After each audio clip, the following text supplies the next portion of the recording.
Hello everyone, this is Voice It Aloud, or VI. My name is Kimberly Murphy, and this is a documentation about my life. I was born in a dysfunctional home where violence, abuse, and discrimination against women were very much apparent. My father was an alcoholic and a drug abuser, and very controlling and very cynical, and had very myopic views on women, and he had to control women all the time. My mother, who is very down to earth and very loving and kind, fell in love with him, and they had 2 more kids, which is me and my brother. And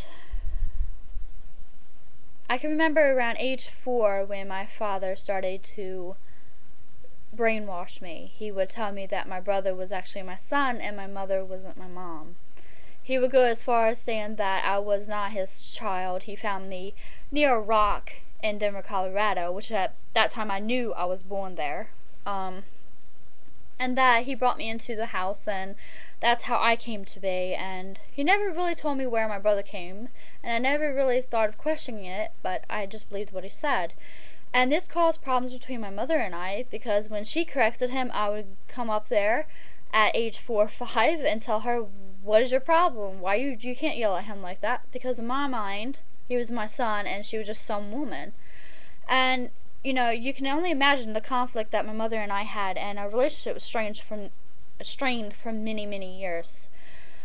Around age 5 or 6, things really got worse. I would wake up to hearing my mother cry and find out that my dad would beat her. Her face looked fine when I went to bed, and the next day would be swollen, black, purple, yellow, and blue. There were marks on me that I would try to hide. I constantly lived in fear. I ended up changing my role. I wasn't the little girl anymore. I was the one who protected the family and became the adult at age 6. By 7, I began to develop, and of course my breast was starting to grow, and I was in the A cup at age 7.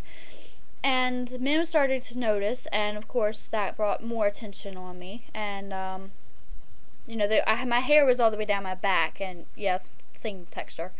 And men would always play my hair and say how beautiful I was, and I wouldn't think of anything of it as I was playing in the dining room.